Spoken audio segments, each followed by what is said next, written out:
हरे कृष्णा। हम सुकर्मा की कथा में आगे बढ़ते हैं।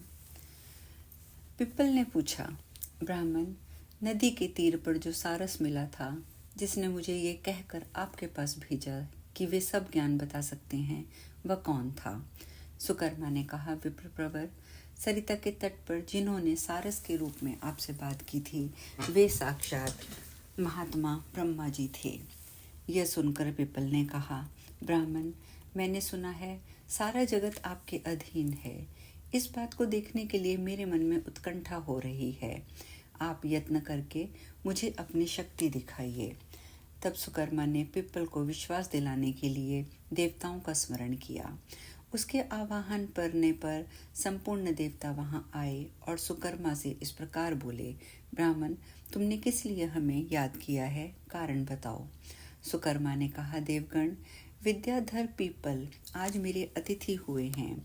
वे इस बात का प्रमाण चाहते थे कि संपूर्ण विश्व मेरे वश में कैसे है। इन्हें विश्वास दिलाने के लिए मैंने आप लोगों का आवाहन किया है।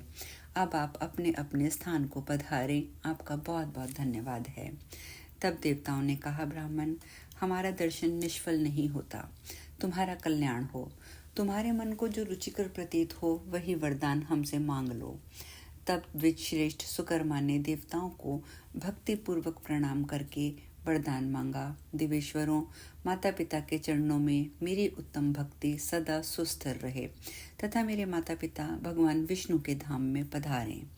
देवता बोले, विप्रप्रवर, तुम माता पिता के भक्त तो हो ही, तुम्हारी उत्तम भक्ति और भी बढ़े। और ये कहकर संपूर्ण देवता स्वर्गलोक चले गए। पिप्पल ने भी वह महान और अद्भुत कौतुक प्रत्यक्ष देखा। तत्पश्चात उन्होंने कुंडल पुत्र सुकर्मा से कहा, वक्ताओं में श्रेष्ठ परमात्मा का अर्वाचीन और पराचीन रूप कैसा होता है? दोनों का प्रभाव क्या है, यह बतलाइए। सुकर्मा ने कहा, ब्राह्मण, मैंने पहले आपको पराचीन रूप की पहचान में आपको पहले बताता हूँ। उसी से इंद्र आदि देवता और चराचर जगत मोहित होते हैं।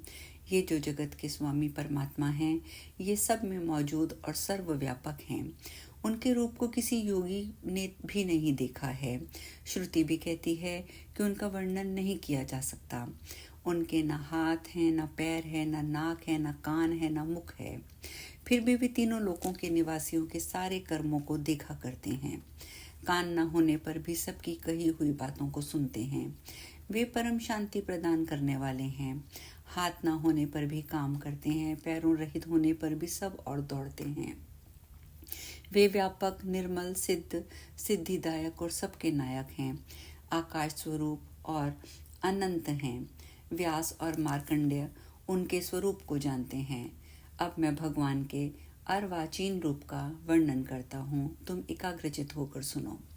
जिस समय संपूर्ण भूतों के आत्मा प्रजापति ब्रह्मा जी स्वयं ही सबका संहार करके श्री भगवान के स्वरूप में स्थित होते हैं और भगवान श्री जनार्दन उन्हें अपने में लीन करके पानी के भीतर शेषनाग की शैया पर दीर्घ काल के लिए सोए रहते हैं, उस समय की ये बात है। महामुनि मार्कंडेय जी जल और अंधकार से व्याकुल हो इधर उधर भटक रहे थे। उन्होंने देखा सर्वव्यापी ईश्वर शेष नाग की शैया पर सो रहे हैं। उनका तेज करोड़ों सूर्यों के समान जान पड़ता है। वे दिव्य आभूषण, दिव्य माला, दिव्य वस्त्र धारण किए योग निद्रा में स्थित हैं। उनका श्री विग्रह बड़ा ही कमनीय है। उनके हाथों में शंख, चक्र, गदा विराजमान है। उनके पास ही उन्होंने एक विशालकाय स्त्री देखी जो काली अंजन राशि के समान थी। उसका रूप बड़ा भयंकर था। उसने मुनि श्रेष्ठ मार्कंडे से कहा, महामुने, डरो मत। तब उन योगेश्वर ने पूछा, देवी, तुम कौन हो? मुनि के इस प्रकार पूछने पर देवी ने बड़े आदर से कहा, ब्राह्मण, जो शेषनाग की शैया पर सो रहे हैं वे भगवान विष्णु हैं और मैं उन्हीं की वैष्णवी शक्ति कालरात्रि हूँ। पिप्पल जी, यूं कहकर वह देवी अंतर्ध्यान हो गई। उसके चले जाने पर मार्कंडेय जी ने देखा भगवान की नाभि से एक कमल प्रकट हुआ जिसकी कांति सुवर्ण के समान थी। उसी से महातेजस्वी लोक पितामह ब्रह्मा जी उत्पन्न हुए। फिर ब्रह्मा जी से समस्त चराचर प्राणी, इंद्र आदि लोकपाल तथा अग्नि आदि देवताओं का जन्म हुआ। इस प्रकार मैंने यह अर्वाचीन का रूप भी बतला दिया है। अर्वाचीन रूप शरीरधारी है और पराचीन रूप शरीर रहित है।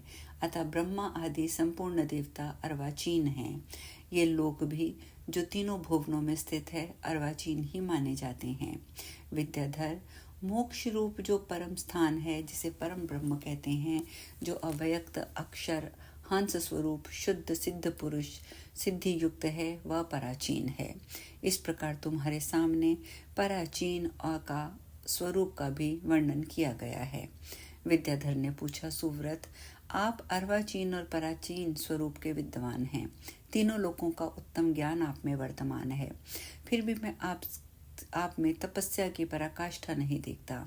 ऐसी दशा में आपके इस प्रभाव का क्या कारण है? कैसे आपको इन सब बातों का ज्ञान प्राप्त हुआ?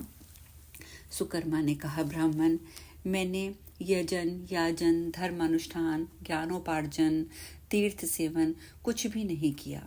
इनके सिवा और भी किसी शुभ कर्म जनित पुण्य का अर्जन मेरे द्वारा नहीं हुआ है। मैं तो स्पष्ट रूप से एक ही बात जानता हूँ, वह है पिता और माता की सेवा पूजा। पिप्पल, मैं स्वयं ही अपने हाथ से माता पिता के चरण धोने का पुण्य कार्य करता हूँ। उनके शरीर की सेवा करता, उन्हें स्नान और भोजन आदि कराता हूँ। प्रतिदिन तीनों समय माता पिता की सेवा में लगा रहता हूँ। जब तक मेरे माता पिता जीवित हैं, तब तक मुझे ये अतुलनीय लाभ मिल रहा है कि तीनों समय मैं शुद्ध भाव से मन लगाकर इन दोनों की पूजा करता हूँ। पिप्पल, मुझे दूसरी तपस्या से क्या लेना है? तीर्थ यात्रा तथा अन्य पुण्य कर्मों से क्या प्रयोजन? विद्वान पुरुष संपूर्ण यज्ञों का अनुष्ठान करके जिस फल को प्राप्त करते हैं, वही मैंने माता पिता की सेवा से पा लिया है। जहाँ माता पिता रहते हों, वहीं पुत्र के लिए गंगा, गया और पुष्कर तीर्थ है, इसमें तनिक भी संदेह नहीं है। माता पिता की सेवा से पुत्र के पास अन्य पवित्र तीर्थ भी स्वयं ही पहुँच जाते हैं। जो पुत्र माता पिता के जीते जी उनकी सेवा करता है, उसके ऊपर देवता और पुण्यात्मा ऋषि संतुष्ट होते हैं। पिता की सेवा से महर्षि भी प्रसन्न होते हैं। जो पुत्र प्रतिदिन माता पिता के चरण पखारता है, उसे नित्य प्राप्ति गंगा स्नान का फल मिलता है। जिस पुत्र ने तांबुल, वस्त्र, खान पान की विविध सामग्री और पवित्र अन्न के द्वारा भक्ति पूर्वक माता पिता का पूजन किया है, वह सर्वज्ञ होता है।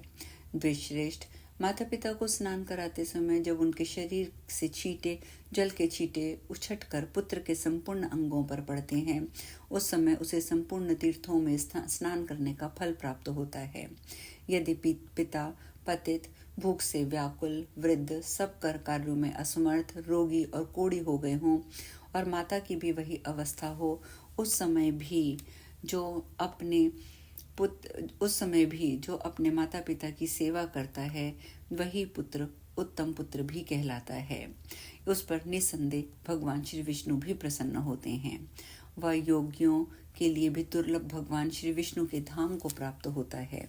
जो किसी अंग से हीन, दीन, वृद्ध, दुखी और महान रोग से पीड़ित माता पिता को त्याग देता है, वह पापात्मा पुत्र कीड़ों से भरे हुए दारुण नरक में पड़ता है। जो पुत्र बूढ़े माँ बाप के बुलाने पर भी उसके पास नहीं जाता, वह मूर्ख विष्ठा खाने वाला कीड़ा होता है तथा 1000 जन्म उसे कुत्ते की योनि में जन्म लेना पड़ता है। वृद्ध माता पिता जब घर में मौजूद हों, उस समय जो पुत्र केवल उन्हें भोजन कराए बिना स्वयं अन्न ग्रहण कर लेता है, वह घृणित कीड़ा होता है और 1000 जन्मों तक मलमूत्र का भोजन करता है। इसके सिवा वह पापी 300 जन्मों तक काला नाग होता है। जो पुत्र कटु वचनों द्वारा माता पिता की निंदा करता है, वह पापी बाघ की योनि में जन्म लेता है तथा बहुत दुख उठाता है। जो पापात्मा पुत्र माता पिता को प्रणाम नहीं करता, वह 1000 युगों तक कुंभिपाक नरक में निवास करता है। पुत्र के लिए माता पिता से बढ़कर कोई दूसरा तीर्थ नहीं है। माता पिता इस लोक और परलोक में भी नारायण के समान हैं। इसीलिए महाप्रज्ञ, मैं प्रतिदिन माता पिता की पूजा करता और उनके योग क्षेम की चिंता में लगा रहता हूँ। इसी से तीनों लोक मेरे वश में हो गए हैं। माता पिता के प्रसाद से ही मुझे पराचीन तथा वासुदेव स्वरूप अर्वाचीन तत्व का उत्तम ज्ञान प्राप्त हुआ है। मेरी सर्वज्ञाता माता पिता की सेवा का ही कारण है। भला कौन ऐसा विद्वान पुरुष होगा जो माता पिता की पूजा नहीं करेगा।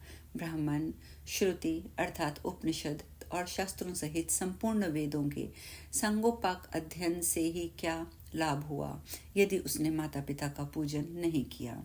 उसका वेद अध्ययन व्यर्थ है। उसके यज्ञ तप दान और पूजा का कोई लाभ नहीं मिल सकता। जिसने माँ बाप का आदर नहीं किया उसके सभी शुभ कर्म निष्फल होते हैं। माता पिता ही पुत्र के लिए धर्म तीर्थ मोक्ष जन्म के उत्तम फल यज्ञ आदि दान सब कुछ वही होते हैं। अब हम कथा में यही विश्राम लेंगे। हरे कृष्णा।